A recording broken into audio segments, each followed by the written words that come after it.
Congresswoman Karen Bass, who represents parts of Los Angeles, was on Capitol Hill amidst the chaos. She joins us now on the phone. Congresswoman, good morning. Yes, good morning. Good morning. Tell us where you were at the time this mob stormed the Capitol. Are you and your staff doing okay? And what was yesterday like for you? Well, it was an extremely sad day, and I was in the chambers. I was watching the proceedings, and I walked away to go back to another building about 5 minutes before they crashed in. And so, fortunately, I was not there when it happened, but I will tell you that it was just a tragic day. Aside from being extremely angry, it was also just a sad day in our history. This is the type of thing we see that happens in other countries, not here. I will tell you that I was very worried about the protesters and told my family not to worry about me because I was going to be in the safest building in the country, in the Capitol. It turns out I was in the most dangerous place to be. We just heard Adam Kinzinger, your Republican colleague, is calling for the invoking of the 25th Amendment. We just heard that within the past few minutes, Senate Democratic leader Chuck Schumer also calling for President Trump to be removed from office via the 25th Amendment. He says if that doesn't happen, Congress should impeach President Trump. As he put it, quote, "What happened was an insurrection against the United States incited by the president." Do you have a reaction to those statements? Well, first of all, I absolutely applaud my colleague in the House, Representative Kinzinger, who has been quite principled over these last few weeks. I mean, personally, what I feel is that I would love to see the 25th Amendment invoked. However, in my opinion, President Trump is like a cult leader, and members of his cabinet are in his cult. So I have no expectation that they would have the courage, the background, or the backbone, or the patriotism to stand up and protect the country. And in terms of impeachment, I was in the middle of impeachment. I'm on the Judiciary Committee. We know what would happen to impeachment in the Senate. I do believe that both of my colleagues, Majority Leader Schumer as well as Representative Kinzinger, are concerned because what is the president going to do over the next 13 days? And I'm with them lockstep with that. But I don't see the point of doing two things that we know are not going to be successful. We just need to get through these 13 days so that he can be removed from the White House and the healing of this nation hopefully can begin. Mob rule is not how this country operates, and last night seeing Congress back on the floor saying they wouldn't be intimidated by an angry mob. How important was it for Congress to show the country and the world that they were back to business last night to count electoral votes? Oh, well, there was no question to me that we weren't going to finish our work. I mean, I think we adjourned around 4 a.m., and we've certainly had plenty of all-nighters here.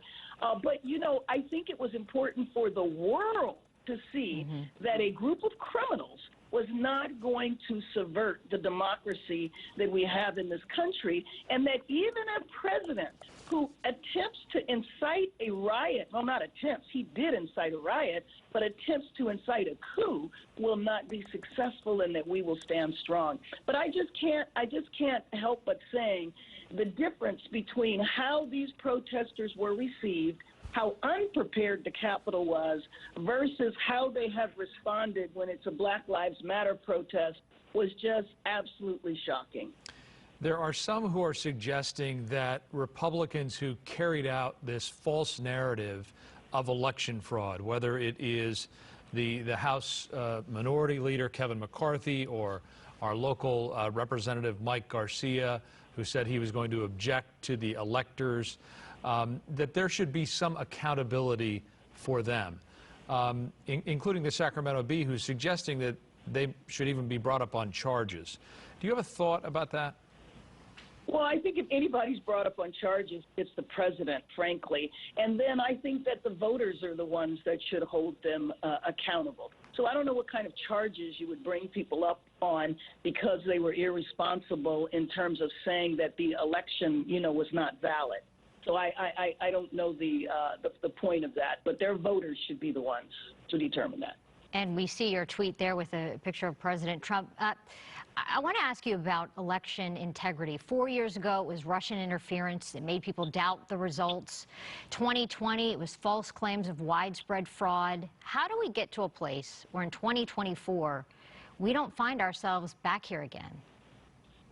Well, I think it's going to be a real test for us, because what is going to happen on January 21st? Will the media continue to cover Trump 24/7 when he's a private citizen? He said the fight is going to be on to make America great again. I mean, that's what he has said.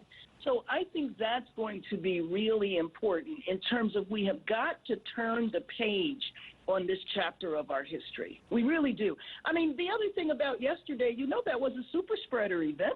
Right. I mean, those thousands of people that were running around without masks, vandalizing the Capitol, a percentage of them will be sick. Representative Baff, if anyone knows anything about you, it is that you are about bringing people together. You believe in consensus. That's how you've always governed. And I wonder, and you have great relationships across the aisle as opposed to other folks who may not. How will you move forward in this next Congress? And are you optimistic about progress in terms of actual legislation that's going to get done to help the American people?